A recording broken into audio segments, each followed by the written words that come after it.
you have a sales ceiling you keep bumping up against and can't seem to break through? You know the saying, sometimes you have to spend money to make more money? That's what we explore in this episode. Find out how hiring before she was ready helped Lindsay go from stalled to leaping forward. Welcome to the Small But Mighty Agency podcast.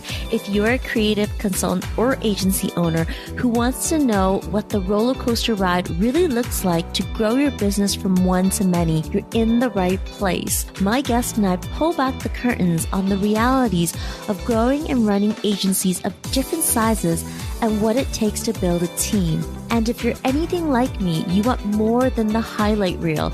You want to learn from the mistakes of others so that you can stop short of making the same mistakes. I'm your host, Audrey Joy Kwan. I spend my days as a coach and consultant to multiple 6- and 7-figure agency owners. For the last 7 years, I've been behind the scenes helping people grow, lead, and operate small but mighty agencies. Here at the Small But Mighty Agency podcast, we'll uncover what works and, equally as important, what didn't work to get these business owners to where they are today. Hi, Lindsay. I'm so excited to have you here today. First, I want to start off by congratulating you. I know that you had a record sales month in January, and so congratulations on that. I first met you at a live event that you were hosting. I had attended because my husband, who's a chef, at that time was thinking of launching a product.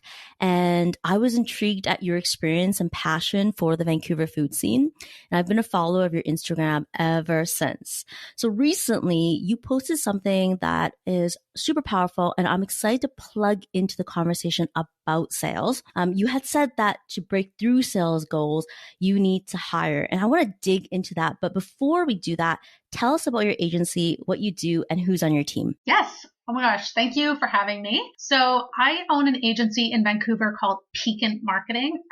We are a digital marketing agency. We do everything from photography, branding and design, social media marketing.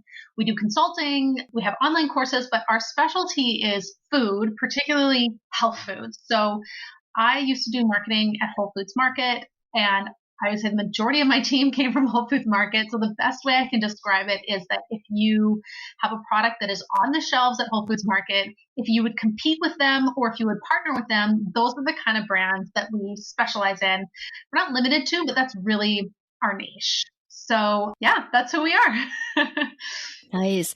And you've been in business for, I think it's 5 years. Has it been 5 years for you? Yeah, I realized I didn't totally answer your last question. So we will be 5 years in September, and I have a core team of about 8 people.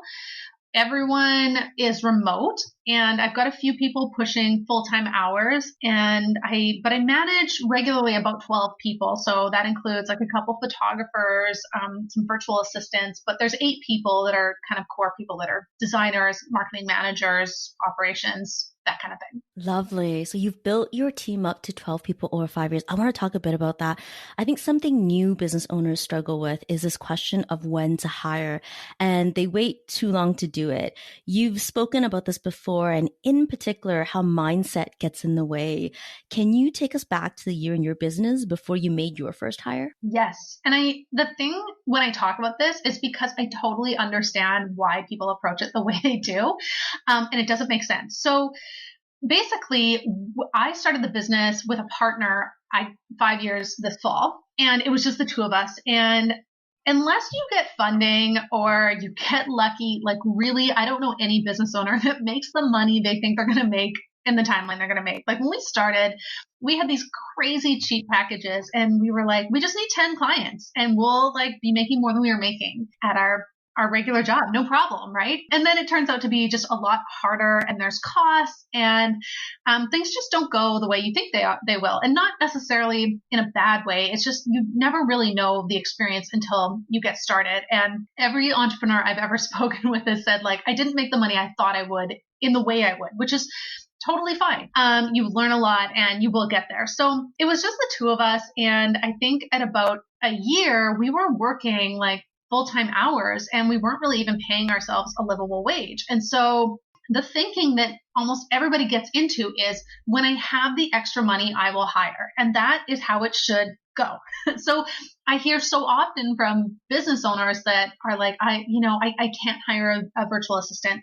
I can't hire anyone because it all has to be done by me, or I can't afford it. And both of those arguments are totally flawed. You need to hire when you don't have time, because the thinking that I will get the next big client, once we have money for someone, I will hire. My experience is that you will never get there until you hire, for a number of reasons. So for us, we wanted to get bigger clients. We wanted to get bigger accounts. But, when people saw us as just two people that were hustling really hard, subconsciously or like energetically, whatever you want to call it, we are telling them that we're not in a space to take it on.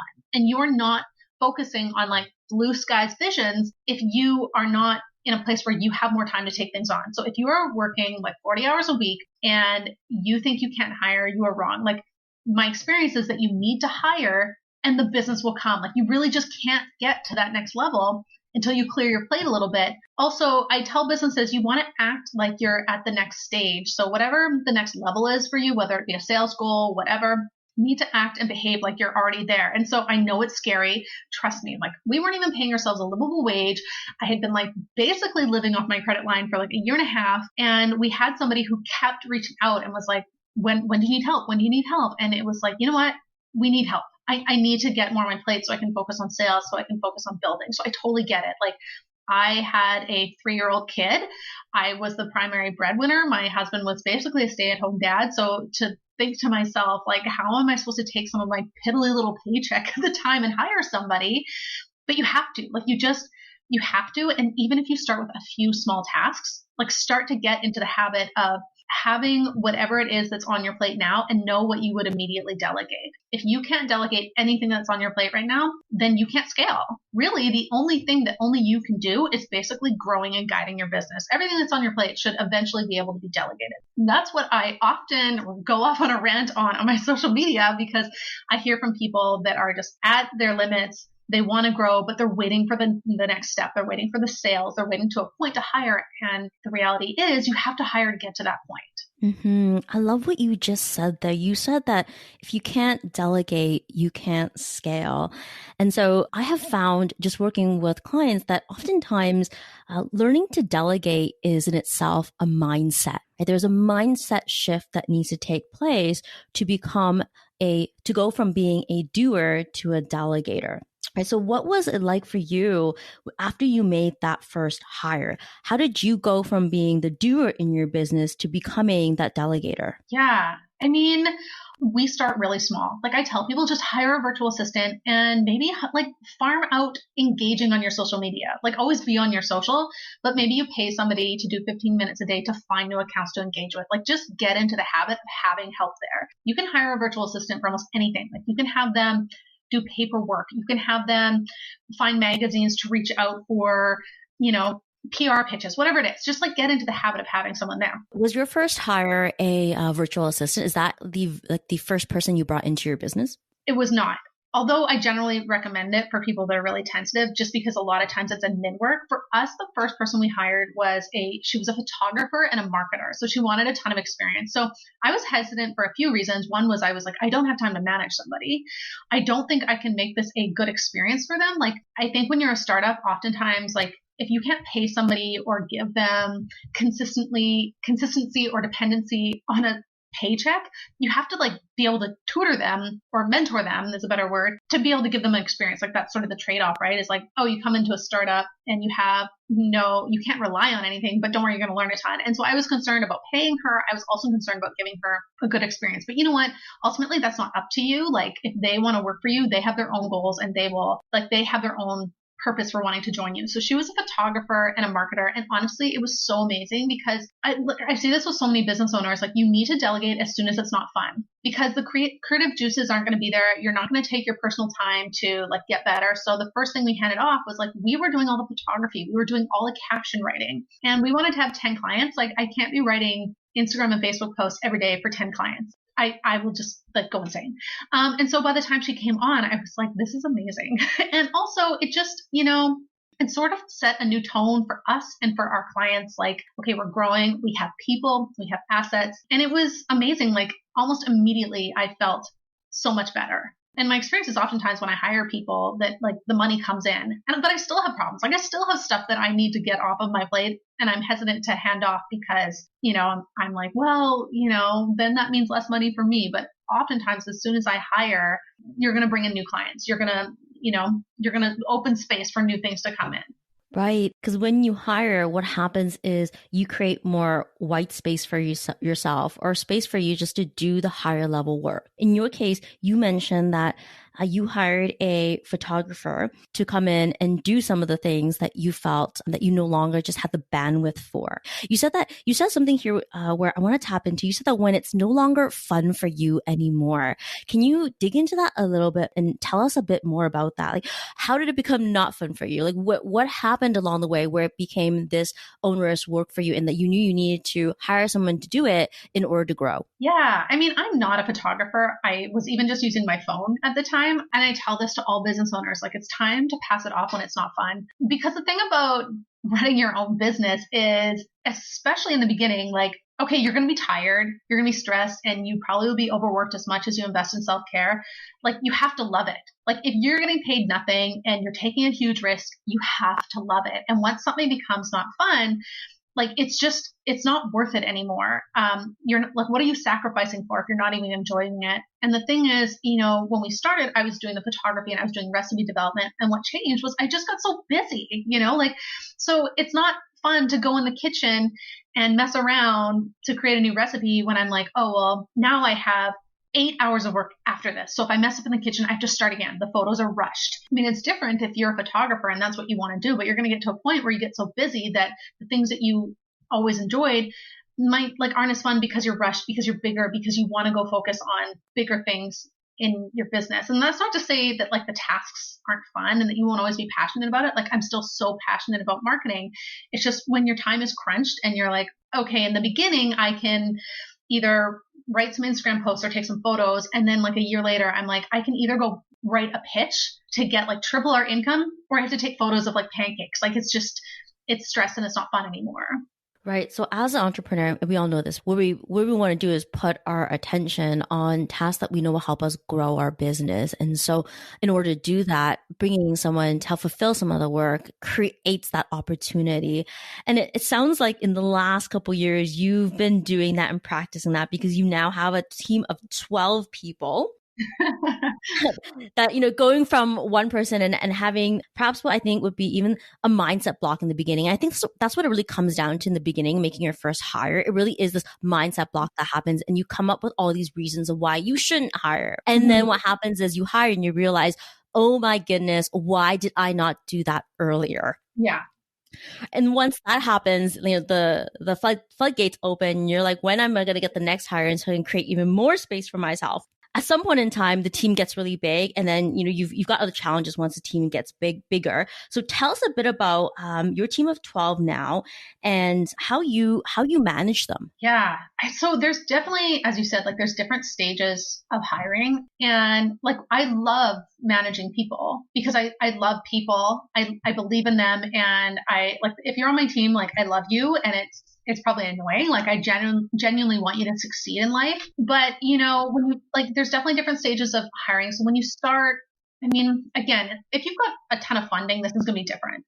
But when you start, like you're trading your time for money for everything. And so when you start with your hiring, oftentimes you're hiring a lot of junior people, which is amazing. But there's a lot of mentorship that comes, and there's a lot of training, and there's a lot of managing. And the older you get in your business and the more money you make, you can hire more experienced people. And I can tell you, it becomes such a luxury to start to hire people who are coming to you with ideas, that are coming to you to find mistakes, that are coming to you because they've taken care of things. And it is such a luxury. So there definitely is a process. And now I'm at the stage now where I literally, my next level is to find another me. I've got a team of very talented people who all love what they do, and everyone has their different goals. But you'll get to a point too where you're like, this person, you might hire somebody who's fantastic and you basically want them to be the next you. And it's very frustrating when they don't want to manage people. You know what I mean? They're like, I'm a photographer. I got hired as a photographer. Photography is where I want to be. But you get to a point where you're like, but I need you to take on more. And so I guess like where I'm at now is you start off and you hire some junior people and you're in it together and it's very hands on. And as we've gotten bigger, I've had to just be a lot less hands off. I've had to invest in more experienced people. And now I'm at a point where I'm like, I need to manage somebody who's going to manage everybody because you just like, you can't really invest and manage people one-on-one and mentor them the way you need to when a team gets so big. Yeah, I think there's such a reality to that when you're at the beginning stages of the business, and just the amount of cash flow that you have really means that the person you're bringing in is a junior person. Mm-hmm. And that junior person oftentimes does require, in the beginning, more of your bandwidth, right? Because you do have to manage them and provide them the systems and processes and how to do things. Because at the end of the day, it's still your business. At what point did you start bringing in senior people? Yeah, I mean, I don't even know how. I've got people that are just as senior as me, but like a lot of them are from Whole Foods who I have like deep relationships with. And I don't want to say they're doing it as a favor, but I see them almost as partners. And so when my partner left, so I now run the business by myself, about a year and a half in, I brought someone in who was very senior to sort of like lead the design area. And I sort of had no choice because my partner, her specialty was branding and design. And now like, I don't know that much about design. You know, I could barely sell it. Like it's really someone has to lead. And so I had to bring in someone more senior. And honestly, with each hire, I've just like looked for people a little bit more senior. You get a little bit more money. You have a little bit more experience with the role. I mean, I would love to, you know, have my next hire be like someone who's super experienced, you know, more experienced than me and manage the team. But basically it is kind of a slow process. It's like, as you get turnover, as you bring in new people, as you have more money, there's no like path to just bringing in more senior people. I think it's a very like individual situation. For me, I had to when my partner left, like, you know, design and branding was a big part of our business. And I don't know anything about it. I couldn't hire someone junior because I can't manage them. I don't know how to quality control design, you know? Mm-hmm.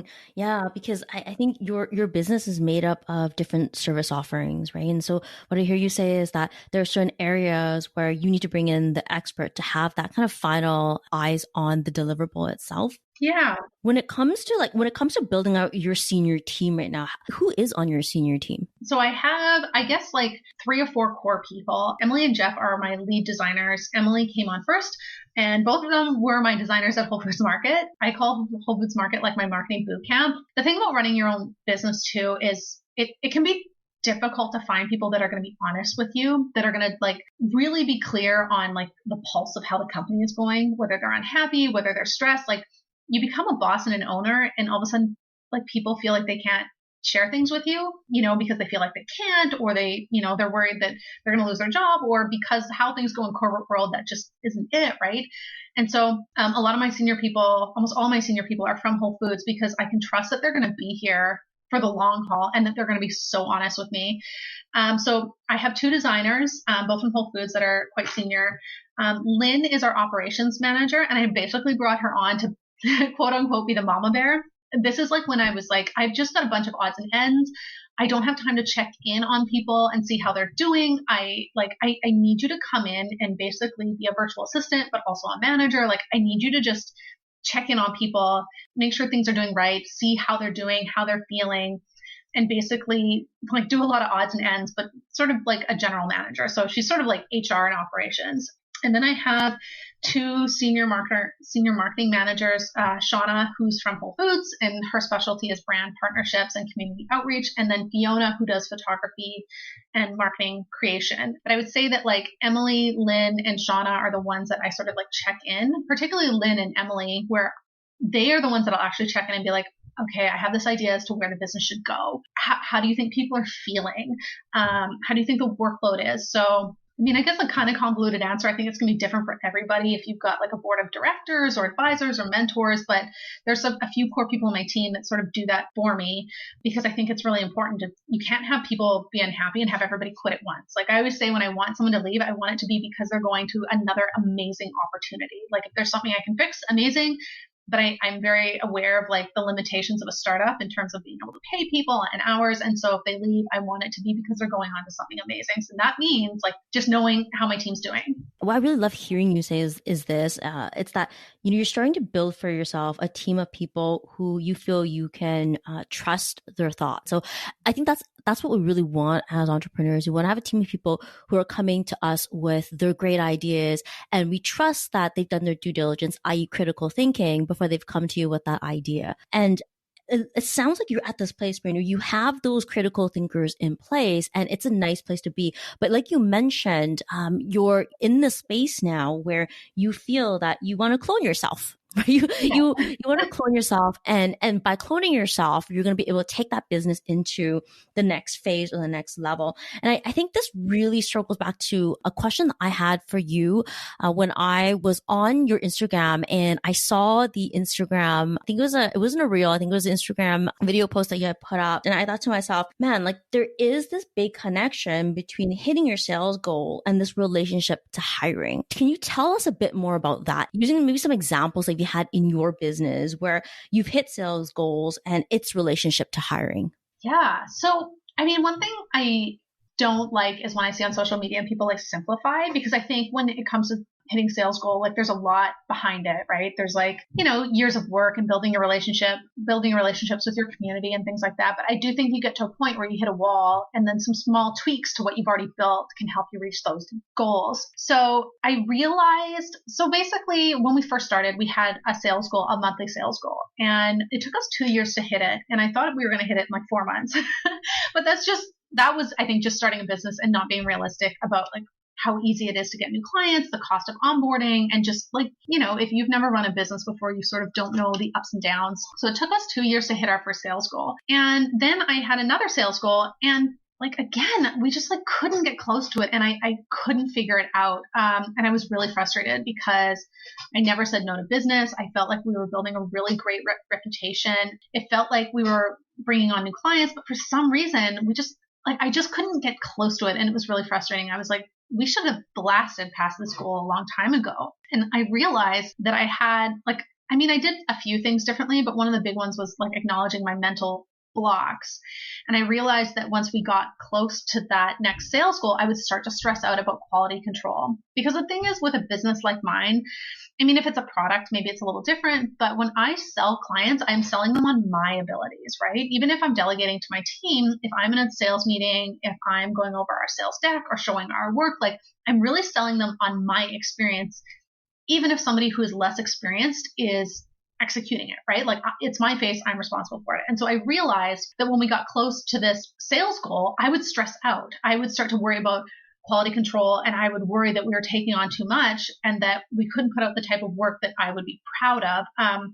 And so how that relates to hiring is I realized like I really needed to trust my team. And if I didn't trust my team, I needed to hire other people or more people. Like for me, it really was about hiring and my team, because I wasn't not selling, but I think it was just like energetically something I was putting out there, or the way I was acting, or what I was attracting. But when we got close to the sales goal, we never hit it, and we always retreated. And I think it was because once we pushed it, I started to stress, and I stressed about my team. So it might be a little bit more of like a new age answer for you, but I realized, and if I'm having these concerns, then I either need to change myself and trust, or like I need to hire more or different people. And for me, it was much more about like, okay, I need to trust my team, but maybe we need new systems so I can ensure that the quality is there no matter how big we get.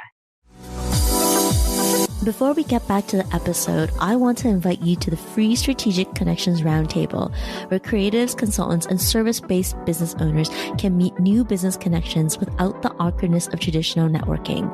It's a curated experience where the group fit is curated so that connections and conversations thrive. That means that every month, a Strategic Connections Roundtable will bring together a group of service-based business owners in similar stages of business who can benefit from knowing each other so that you can make connections easier, share what your business offers, discover new resources, and have an opportunity to mastermind a challenge. Save your free seat at audreyjoykwan.com/strategic-connections-roundtable. Above all, I care about genuine connections and authentic relationships in business. If that's you, check out the Roundtable and curated networking experience today. You can get all the details and onto the free invite list over at audreyjoykwan.com/strategic-connections-roundtable, or click on the link in the show notes right there in your podcast app. Back to the show. Quality control is something we want in our businesses because we want to do our best for our clients. And I think you brought up something that I think a lot of small business owners think about, and that is when they bump up against a lot of work that is a lot of potential work that might come through the door, there might be this mindset or kind of like subconscious way of reacting to the fear that they can't really take on that work and provide that quality, right? And I think what you're saying is that that energy shows up in the world, right? The sense of not being able to perform at its best because the resources are a little too thin in the business. And what it sounds like is that by hiring, you overcome that block, right? You feel that support immediately in your business and therefore show up with more confidence. Yeah. I mean, I think it is two separate things. It's one thing to hire, but it's another thing to actually really trust them, because some of the stuff your team is going to do is never going to affect a client. It's never going to be outward facing, but some of what they do is going to be going directly to the client or it's going to be public. So you can hire, but you also need to be able to trust or ensure that they're going to uphold the quality of what you're putting out. Yeah, absolutely. It's this idea of knowing you have a support system where things aren't going to fall through the cracks. Totally. And I mean, here's something I never understood before having my own business. And I don't totally know if my team understands it. Like they can understand in the sense that I can tell them, but until you've experienced it, like when I worked for companies and I did marketing and branding, I always cared about my work. But, a lot of times I'd be like, I've got 10 things to do today. This is good enough. This is good. When you own your own agency, you will be put in positions where you will be sitting at a table with a client and they'll say, why did you do this? This looks like crap. How can you explain this? I'm paying for it.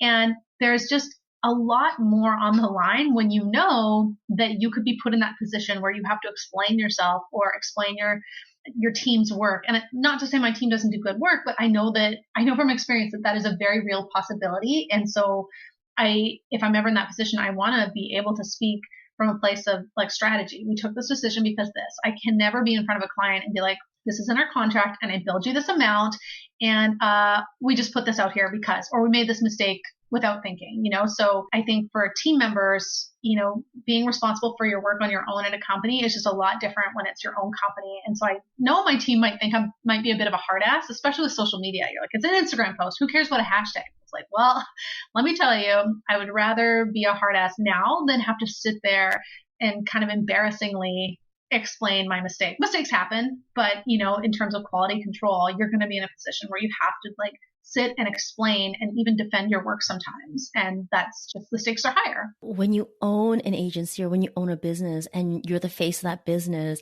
when it comes to client presentations, it almost feels like your face and your name is on the line too. And therefore, you're thinking much more, I don't want to say much more deeply, but what you're looking at and what someone you hire might be looking at are totally different, right? The levels are different, right? You want someone who's going to be able to come in and own the work like you own the work. Yeah. And I totally get it. I've said that since starting my own business, I can relate to like insane bosses I've had in the past because I totally understand now how you feel. And I'm not justifying it, but like there's so much on the line and you're like, this is my livelihood and this is my dream. And I've literally sacrificed like years of salaries, hours, like everything into this. And when you put out work that is like less than up to standard, that affects my future work. That affects my ability to bring in new clients. And that affects my relationships with my clients. Like it's so valuable and precious. And so I've never done this on my team, but now I'm like, oh, I can understand where my insane bosses were coming from in the past when they'd come in and yell and be like, you don't care and I'm going to lose this money. I remember just working at businesses and just being like, dude, like chill out. And I would never do that. But I'm like, oh, I understand the pressure and the emotion now when it's so personal. So again, not like defending insane or awful bosses, but I'm like, oh, I can see how easy it is to slip into that when it is your own business. Oh my gosh, Lindsay, thank you for being so transparent on that. I agree with you. No, I absolutely agree with you. I think when you own a business, not to say that it's ever okay to be yelling at people, and you and I both know that it's not. I think what we're really saying is that the sense of ownership on the work changes, or how you perceive that work changes, and who we bring on into our teams, how we hire them and why we're hiring them. it also changes because we want people who are going to be, and the word is responsible. And I think that's such a big word, but what we're really saying is that people who are going to take on that work at a level where they look at it as, hey, if I put this work out in the world, it's my name on this work too. It's not just I give this work over to Lindsay and Lindsay's going to present it.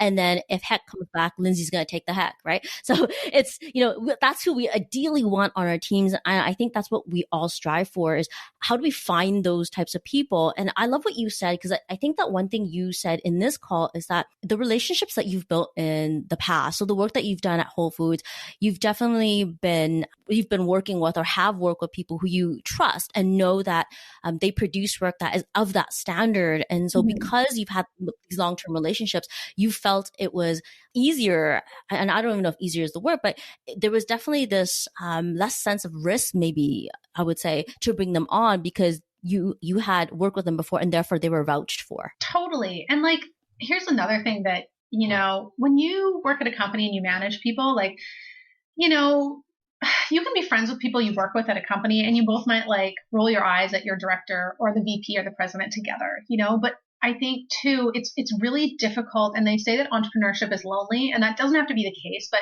like, I genuinely like love and care about everyone that works for me. It's such a personal relationship, and we're still such a small company. And that is like part of what I offer is like, I will support you no matter what. I will support your own side hustle. I will support you if you need a new job, like whatever. And so what's happened is I've had people that I've worked very closely with and we become like close, right? And then they leave and literally I never hear from them again. And then I'm like, oh, like how I was with you was totally genuine. Like I did genuinely support you. I did genuinely care about your future. And then you've just ghosted. So clearly you were just sort of like laughing at my jokes because I'm the boss and like, whatever, like nobody's like crying over CEOs or business owners for that reason. But if I bring on people that I know and have a long relationship from Whole Foods, I don't have to worry about that. And I know that's like so superficial, but you need people that you can trust. And I also know that they're not going to ghost. And I also can trust that what they're telling me is authentic.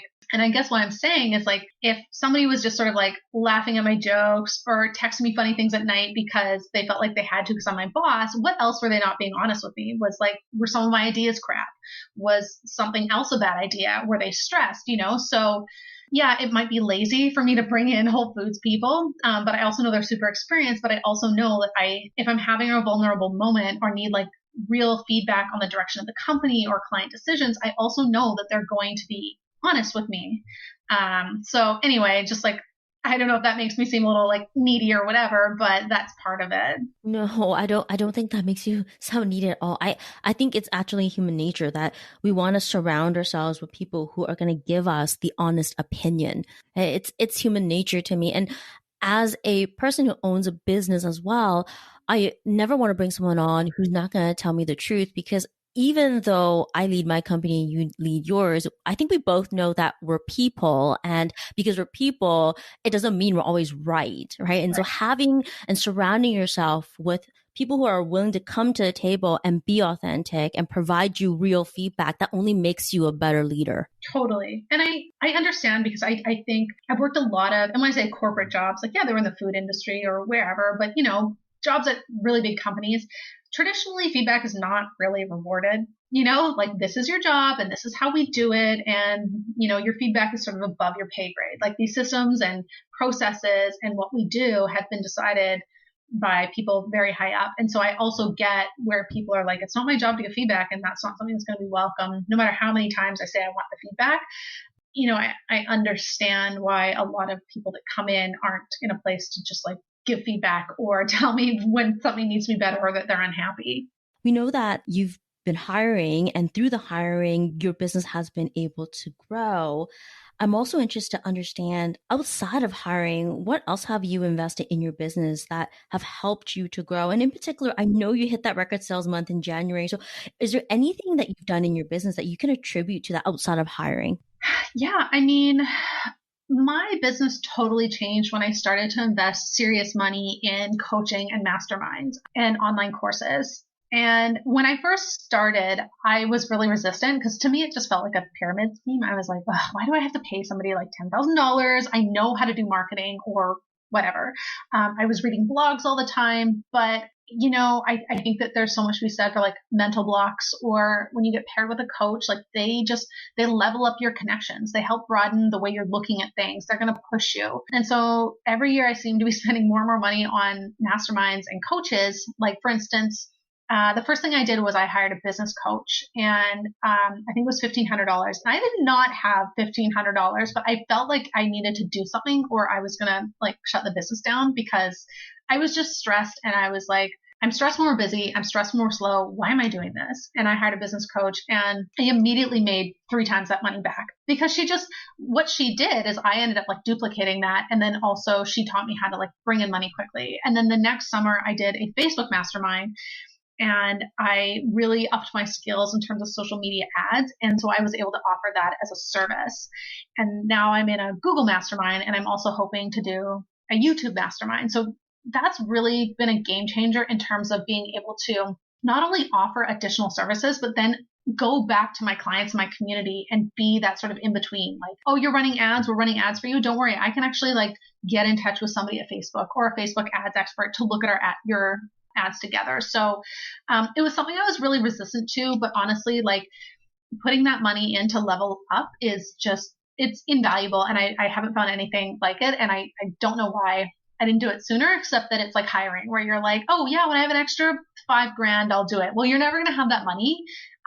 But that is like a good mastermind or coach is going to help you make that money back and tenfold or whatever it is. Yeah, investing in having someone come in and helping us see our blind spots makes us grow that much faster. Totally. Lindsay, last question here for you. What keeps you inspired and at your best? Oh my gosh. What keeps me inspired? I used to be kind of resentful when I saw all these like big marketers doing so well. Like, oh, it was like, of course they're making millions of dollars, or of course they did like a 6-figure launch because they've got a big community. And now I sort of look at it like, wow, that's inspiring. I can do that too. So not to go off on a tangent, but about a year and a half ago, I was once a year, I just feel like shutting everything down. And so I was like, I'm just going to keep reading self-help books until I'm better. I'm going to do a coach, and I'm just going to do all these things.